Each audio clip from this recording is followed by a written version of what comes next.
Baik, halo, kita akan bicara hari ini tentang eh, etika dan hukum di dalam pelayanan kamar bedah.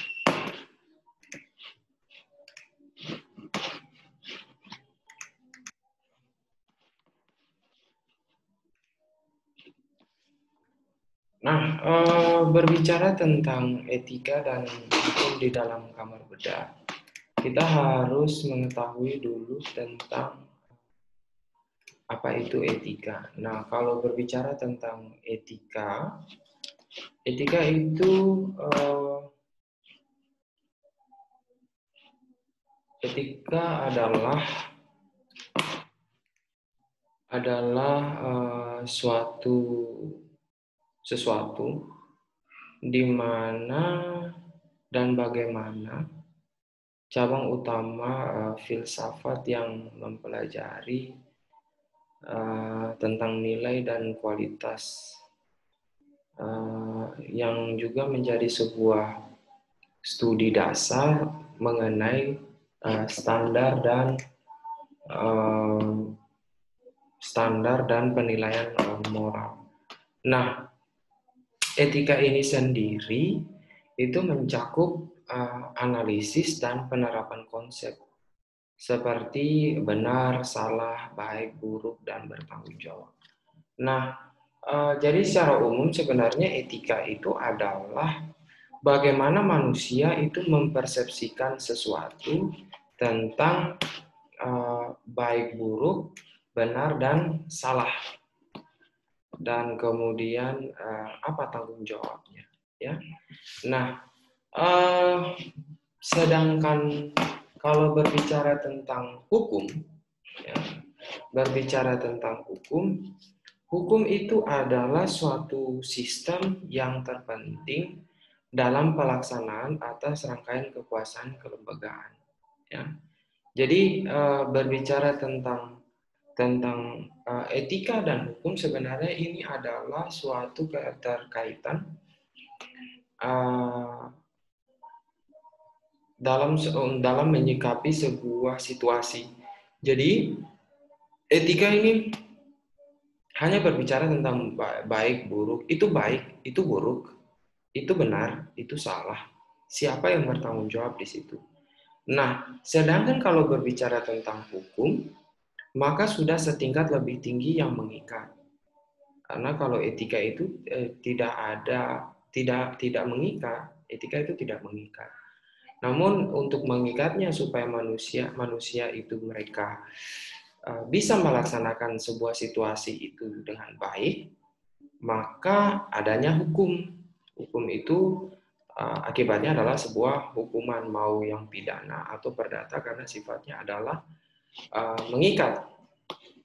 Nah, berbicara tentang etika dan hukum di dalam pelayanan kamar bedah, ada suatu hal yang harus diperhatikan ketika kita sebagai perawat itu mempelajari tentang atau bekerja di dalam pelayanan kamar bedah. Nah, untuk kebijakannya itu sendiri kan, untuk kebijakan dasar hukum sebenarnya sudah saya bahas sebelumnya itu di dalam materi kita yang sebelumnya.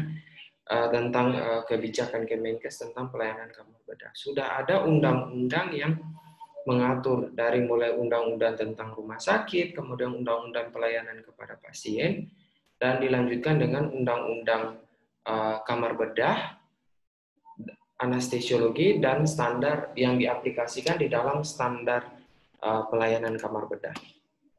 Nah, berbicara tentang etika di dalam kamar bedah, kita harus tahu bahwa kalau bicara soal etika berarti tidak ada yang tertulis. Ya. Berbeda dengan hukum, dasar hukumnya jelas, tertulis, tersirat, dasar hukumnya jelas. Ya, hukumannya apa sudah ada di sana. Namun kalau bicara soal etika, maka tidak ada dasar hukum, tidak ada tertulis. Ya. Namun itu hanya sebagai sebuah perjanjian antar staf di dalam dan kemudian hanya berlaku untuk kamar bedah saja. Nah, mungkin saya bisa menggambarkan sedikit etika yang terjadi di dalam kamar bedah itu adalah sebagai berikut. Contoh, setiap petugas kamar operasi wajib mentaati syarat-syarat dasar kamar operasi, ya. Kemudian membatasi diri untuk keluar masuk kamar operasi, berbicara seperlunya, kemudian menjaga ketenangan dan mencegah penyebaran infeksi atau kuman. Kemudian pemegang otoritas di dalam kamar bedah adalah perawat. Nah, perawat ini bertugas untuk memberi peringatan tanpa pandang bulu.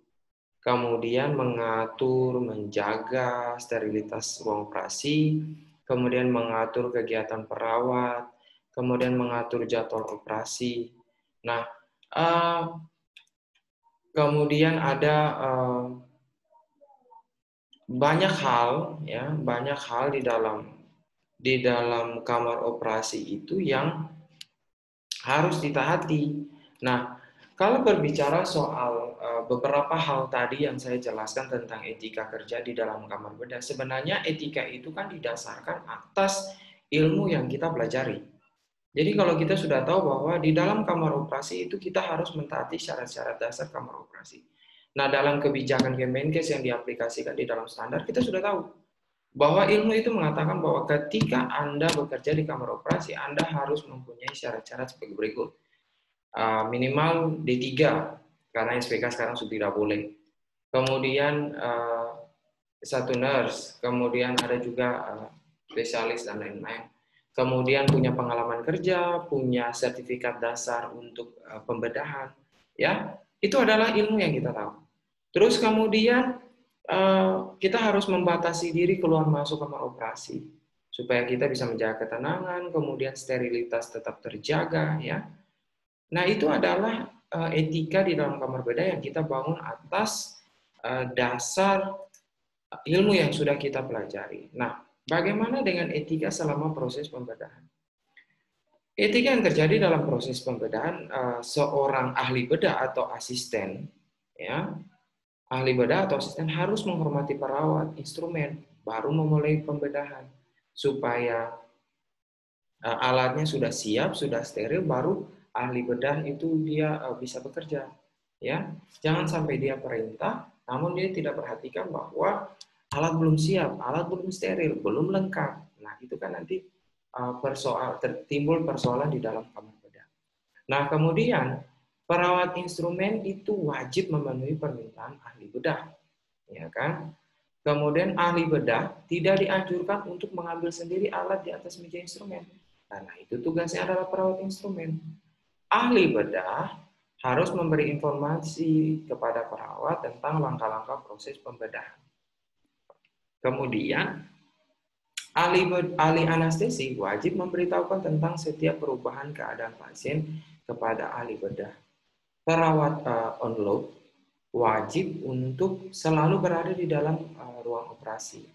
Perawat instrumen bertanggung jawab akan kelancaran alat operasi, misalnya suction, diatermi, coulter. Ahli bedah juga bertanggung jawab atas kelancaran jalannya proses pembedahan. Sedangkan ahli anestesi bertanggung jawab atas kelancaran tindakan anestesi. Nah, di sini sudah lihat bahwa dalam kebijakan standar kita sudah tahu bahwa masing-masing mulai dari asisten perawat, asisten operasi, kemudian perawat instrumen, perawat on-load, ahli bedah, ya, ahli anestesi, masing-masing sudah memberikan punya uraian tugas masing-masing. Jadi harus saling menghormati karena itu adalah etika, ya, etika. Kalau Anda salah, berarti memang Anda tidak menjalankan tugas Anda dengan baik, ya Anda salah, gitu kan? Nah, coba kita perhatikan tadi. Seorang ahli bedah tidak dianjurkan mengambil sendiri alat-alat di atas meja instrumen karena itu tugasnya seorang perawat instrumen. Dia sudah tahu jumlah alatnya sekian, ya, jumlah alatnya sekian, kemudian cara memberikannya seperti apa. Dia punya tugas adalah menunjang ahli bedah itu untuk melakukan proses operasi. Nah, untuk menunjang seorang ahli bedah itu dia wajib untuk memberikan informasi. Kita akan melakukan operasi ini, maka perawat instrumen sudah tahu, oh alat ini yang akan disiapkan. Kemudian ahli anestesi sudah tahu, oh anestesi ini akan dilaksanakan. Jangan sampai ibunya sadar akan operasi PSC, si ahli bedahnya tidak memberikan informasi tentang pembedahan, tiba-tiba si perawat instrumen mengambil alat yang lain, contoh untuk bedah toraks contohnya. Ataukah anestesi yang seharusnya cuma lumbal, dia memberikan anestesi umum karena kurangnya informasi dari ahli bedah. Makanya sebelum melakukan proses operasi dilakukan briefing dulu. Itu hal yang paling penting. Nah, itu adalah etika yang dibangun supaya kelancaran proses operasi itu bisa berjalan dengan baik, ya.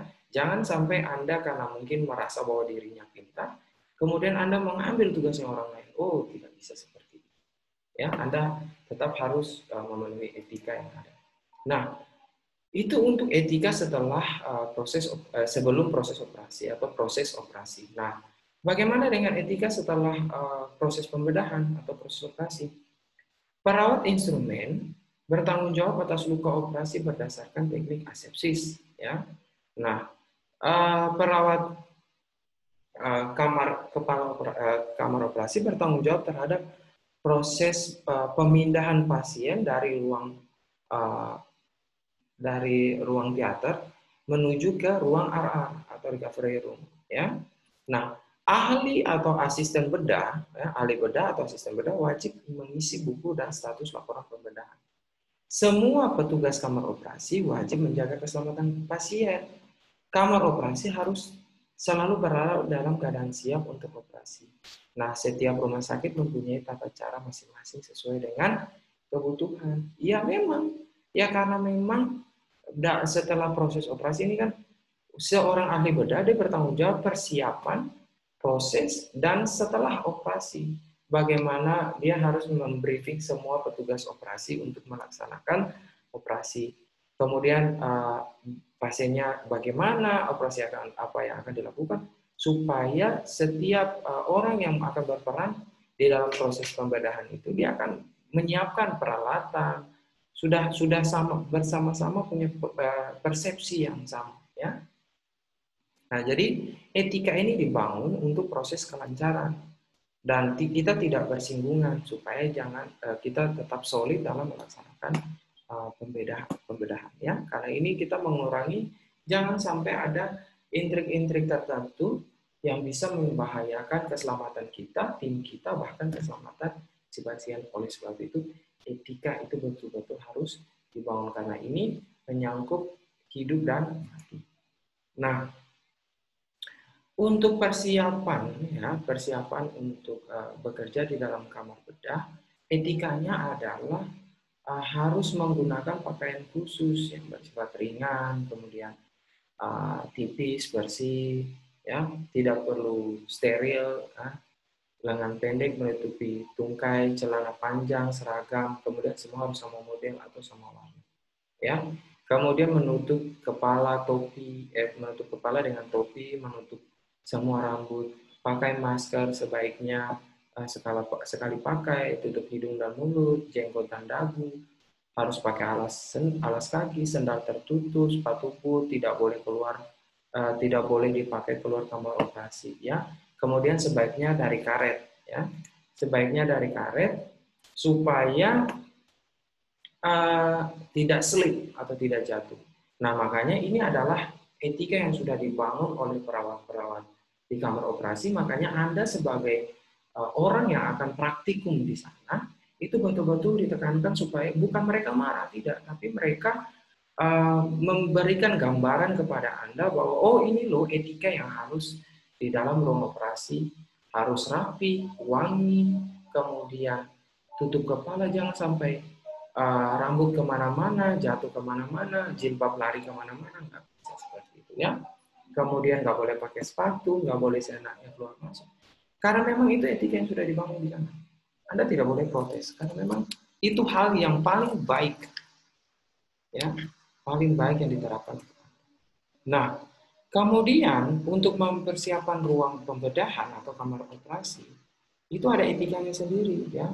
Pertama, kamar operasi itu harus steril karena sih harus selalu siap pakai. Kemudian dia harus steril, ya. Kemudian peralatan penunjang operasi pun harus siap dan berfungsi.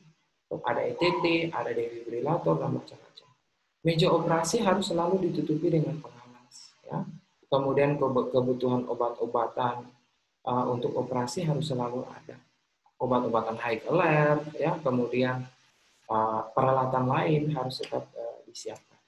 Nah, mungkin saya sedikit menyinggung tentang peralatan yang disiapkan di dalam kamar operasi. Itu ada meja operasi, lampu operasi, ya, meja operasi, lampu operasi, alat mesin anestesi atau suction, ada diatermi atau cutter, meja alat instrumen steril, lemari obat, cairan, kemudian oksigen, standar infus, tempat sampah medis dan lain-lain.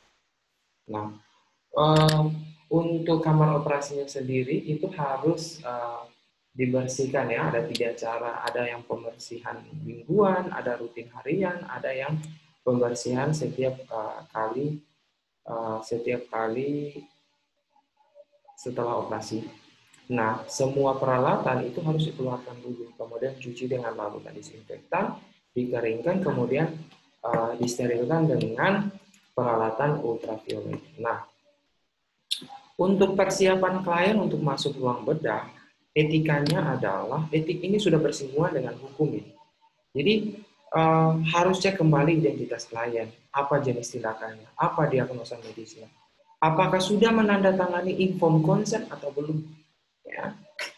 Karena ini menyangkut hukum. Jika terjadi sesuatu, ada persetujuan yang sudah disiapkan. Kemudian kelengkapan status, ya, kelengkapan medical record, apakah sudah ada obat-obat penunjang yang sudah disiapkan atau belum dari ruangan, ya. Pemeriksaan penunjang, X-ray, USG dan sebagainya sudah harus disiapkan. Kemudian lakukan pemeriksaan fisik, cek tanda-tanda vitalnya, cek apakah klien sudah, alat-alat yang terpasang di klien sudah disingkirkan atau masih mau tetap digunakan, apakah klien sudah puasa.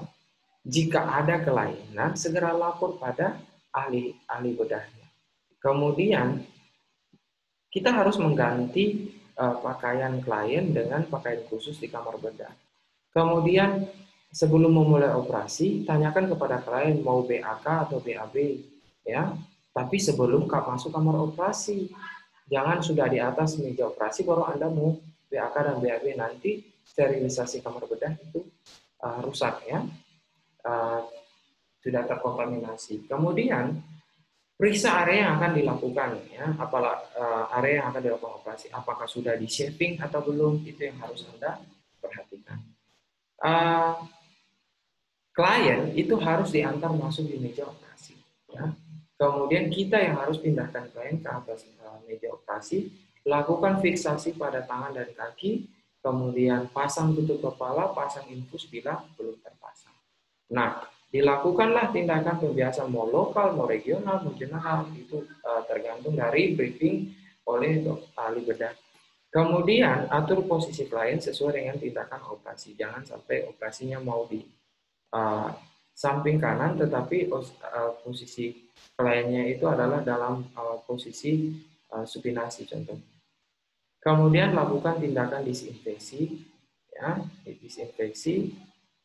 Ini bisa dilakukan oleh dokter bedahnya sendiri, bisa asisten, bisa instrumen atau perawat. Ya. Untuk disinfeksi sendiri bisa dilakukan menggunakan betadine solution atau povidone iodine, kemudian atau larutan hibitan plus alkohol 1:200, atau larutan Resicard tambah air steril 1:150. Bisa juga pakai Dettol, bisa Savlon, bisa Heavy Scrub dan lain-lain. Ya, supaya kuman yang melekat pada kulit itu bisa dibersihkan dengan baik. Kemudian untuk melakukan disinfeksi harus menggunakan bola kasa, kemudian klem dengan gunakan klem disinfeksi, ya, hampir mirip dengan korentang bahasanya. kemudian basahi dengan larutan disinfeksi, kemudian oles secara melingkar ya dari tengah sampai ke pinggir. Ulangi sekali lagi ya. Kemudian area operasi itu ditutup dengan duk steril. Nah, kemudian ada beberapa hal lagi yang harus kita bahas di dalam etika dan hukum di sini adalah menyangkut dengan persetujuan operasi. Ini harus mutlak untuk dilaksanakan ya. Kemudian jangan sampai ada tuntutan hukum pada tim bedah dari rumah sakit. Kemudian kita juga melindungi si klien agar bebas dari tindakan malpraktik. Nah, kemudian untuk semua tindakan operasi itu harus ada persetujuan secara tertulis. Tidak bisa tidak tertulis. Untuk operasi harus persetujuannya secara tertulis ya, harus tertulis. Nah, kemudian untuk pencatatan dan pelaporan sebagai kelengkapan hukum ya, saya bilang kelengkapan hukum. Di sini kita harus melaksanakan pencatatan dan pelaporan seperti asuhan keperawatan kamar operasi yang seperti sudah dijelaskan sebelumnya, kemudian registrasi, kemudian pemakaian obat-obatan apa yang sudah dilakukan selama operasi, kemudian peristiwa luar biasa apa yang terjadi selama proses operasi, itu harus dilaporkan lengkap, ya. Kemudian catatan kegiatan rutin, laporan operasi lengkap, kemudian catatan pengiriman bahan ke bahan pemeriksaan lab, kemudian laporan tindakan anestesi. Itu adalah segala sesuatu yang diperhatikan selama proses operasi. Nah, untuk keselamatan dan kesehatan kerja itu si pasien ya, untuk pasien itu kita harus perhatikan identitas klien. Kemudian apa rencana tindakannya? Kemudian jenis anestesinya apa? Ya, apakah klien punya alergi? Apakah respon klien selama operasi? Ya. Kemudian hindari bahaya fisik dari alat-alat listrik. Nah, kemudian untuk keamanan dan keselamatan alat, kita harus memeriksa secara rutin alat, ya. Kemudian memahami penggunaan alat secara tepat, kemudian memeriksa ventilasi udara. Nah, memperhatikan secara khusus alat-alat dari listrik, kemudian alat pemadam kebakaran harus siap. Alat-alat perlu selalu diperiksa oleh bagian IPRS.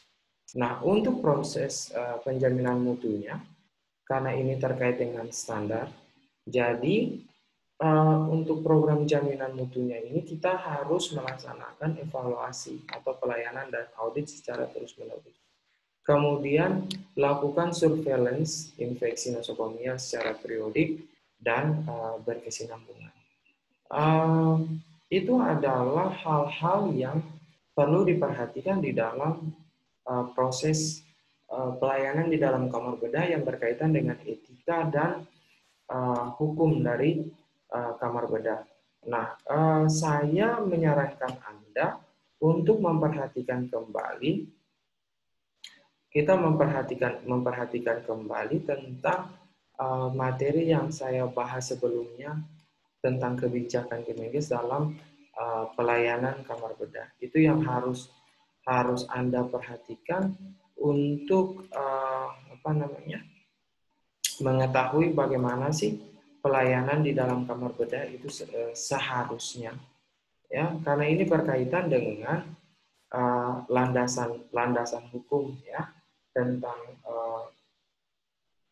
nomor 519 tentang Kemenkes, kemudian 519 tentang pedoman penyelenggaraan pelayanan anestesi dan terapi intensif, kemudian kita harus perhatikan lagi beberapa undang-undang lain yang menjadi dasar untuk melaksanakan proses pelayanan di dalam kamar bedah. Jadi mungkin itu sekian dari saya. Untuk mengerjakan tugas silahkan klik di link deskripsi dan tetap semangat dan selamat siang.